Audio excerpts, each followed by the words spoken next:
likambo nini ekomelaki yo na matonge?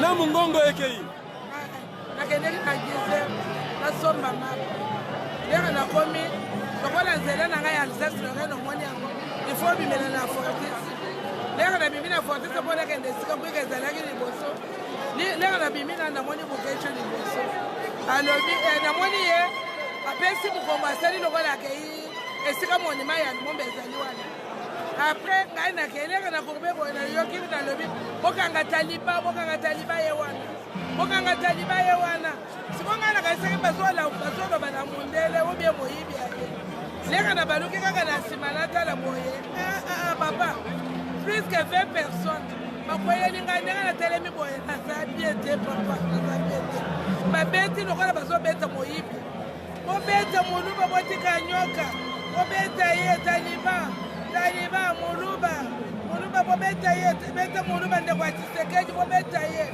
boteki mboka oya kotambola ngai nalobi naye kosomba mabe nalati ata sujete naye kosomba ngai nalobi papa bozoyoka mawote ngai naza mokolo ngai moko papa natala boye nazomona esu motu te moluba baba mama Bruxelles tovandi na bino 3200 nabunda na Excel wana te nasali eloko moko te Bokecho abeti ngai lokola moto azobeta me Bokecho alobi ere wana azalaki te ayaki na midi 30 papa ngai nazalaki Bokecho ndenge nazali soki wetila mama oyo ya franc congolais nazali Bokecho soki Bokecho azalaki te nani akobeta ngai parceke ngai babangaka ngai na moto nyonso Bokecho abeti ngai papa Bokecho abeti ngai kumba nyonso wana na mwana mosusu ndenge natalaka na bamedia babeti ngai papa ndenge nini nakotanga kombo ya motu soki aza innocent nakotanga ye pourkui Bokecho abeti ngai Bokecho abeti ngai papa.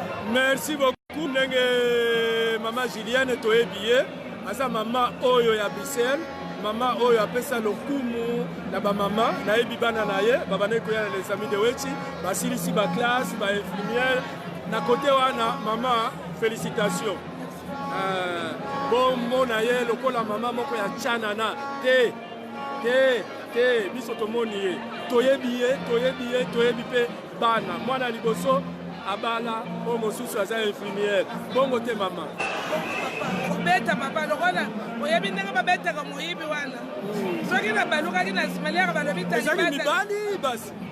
mibali na basi mibali bakwesi ngai na se babimisi na sapato na makolo nalali na se esika batravaux ezali deva kwika bato ya magasin babimi magasin nayibi eloko na magasin obieni ndenge batali balobi mama mokolo boye bato bazoloba benga bana na me naza na se bana na ngai nakobenga bango na nini mpo naye kosomba mapa telefone te eloko moko te babeti ngai lokola bazobeta moyibi oyebi ndenge bakanga moyibi bato ebele bakweyeli ngai papa nakweti na se ndenge nazoloba papa naye kaka na mwana fati yango parceke epai na biso balobaka eloko soki babeteli yango babeti papa oyo nyonso pasi soki nyonso pasi papa nayeka okoyebisa nini bamatu oyo bazoloba oye na baskiti ya mama Mimi oyo ya Congo Central okoyebisa bango papa Mimi oyo ya gouverneur nayebi yekutu te ngai navanda na yo mbula na mbula eske baoyo bazoloba wana bazali bakongole oyo bazolinga faci ubie bazali bakongole ya Bokecho yango ko mobali abetaka mwasi te mibali na mibali nde babetaka soki balobi na ye na ndenge wana RTBF azali wana afilme balakisi yango na information ya 13h na ya 19h RTBF akosi. Merci beaucoup.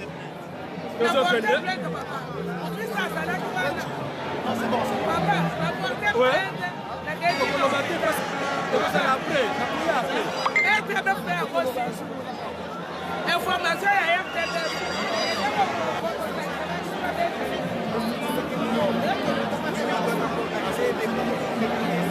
Papa, yo lobi nini?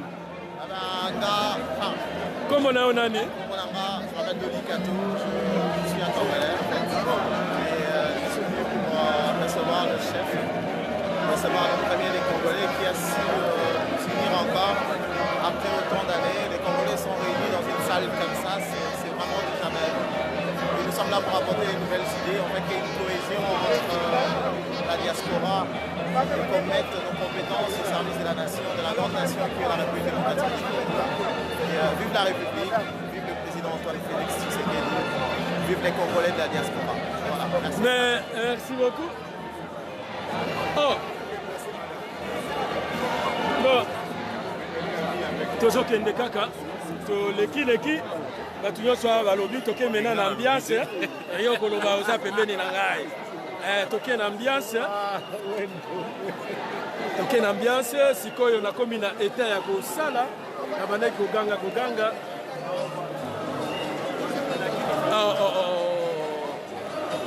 Namoni ba Congolais bouti wapi? Bozalaka wapi? Bozalaka na mbela. Eh, ba mama ya franc congolais, ba député na biso ya franc congolais. Fachi Beton. Oyo ya biso ya franc congolais. Boni papa wechi. Ye asa mama Tora Ilunga. Echeville na cinq choses, ba fierté na biso. Oyo Mama Guylaine. Ye asalaka na Bruxelles capitale. Na cabinet ya président. Ministre président. Ce qu'on dit ministre ba Congolais ba koyeba te. Président wana nde a dominé bango nyonso. Ayo ba fierté na biso. Ya zampangi egali mpangi. Douane nyonso eza na maboko na ye. Oyo nde ba fierté ya Belgique. Oyo nyonso boyokaka lokuta. Donc la première députée, il y a noir à la Belgique. Fédéral, il faut dire fédéral, c'est important. Député honorable. Fédéral d'abord. Fédéral, hein? Première députée fédérale. Donc, Simbi Belgique. Simbi Belgique. Après, seulement Yeyo, Jeanne. Donc, la ressource, il y a ça qui d'abord joué. Joueur ya wapi ya Mazembe. Na tango ya Babrinch, Katumba. Ye papa ya Bensa compagnie. Bourgmestre. Congolais. Toujours jeune. Et ça pour la nini? Aspect que la jeune.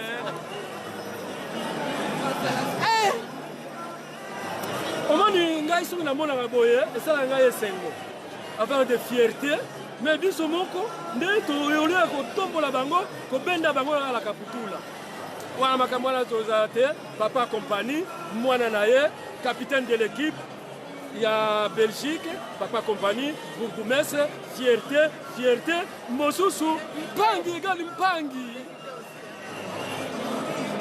mama eza Gisèle Baboté. Première secrétaire, c'est-à-dire ministre. Ministre Yahawa. Yeyo. Gisèle Mandaïla. Ça, c'est la fierté. Alors, bon, maintenant, il faut battre Yaboye. Soit qui président aille. Il fallait recevoir Bango. Il savait battre Yahawa. Sikoyo ndenge na yokaki me bakoloba te bon na aéroport na moni bilote bozalaki wapi d'abord na aéroport na moni yo te nazaki na tarmac ozalaki wapi est-ce que banga ngai na koloba tosengaki audience na monsieur le président il paraît que m'a rejeté audience na monsieur voilà ozalaki wapi non, quand c'est là qu'il a hôtel, la protocole, on représente après. On va représenter après. Protocole échange à qui. Donc, ils sont donné après l'aéroport, nous avons quand même occasion, il y a pour serrer un hôtel. Honorable, Ozala qui wapi? Bouton. Il n'a pas compagnie, ben bien la Caputou là. Hein? maman secrétaire ministre ozalaki wapi na aéroport namonaki yo te n'a pas été invité.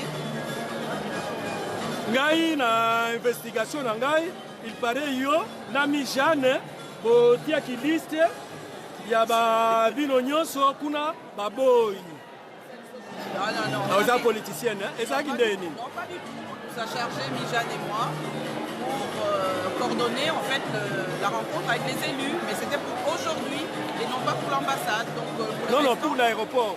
Ah non, pour l'aéroport, en tout cas, nous avons information on a été. Nous avons fait information pour la Lelo, les 18. Donc voilà, nous avons répondu à l'invitation.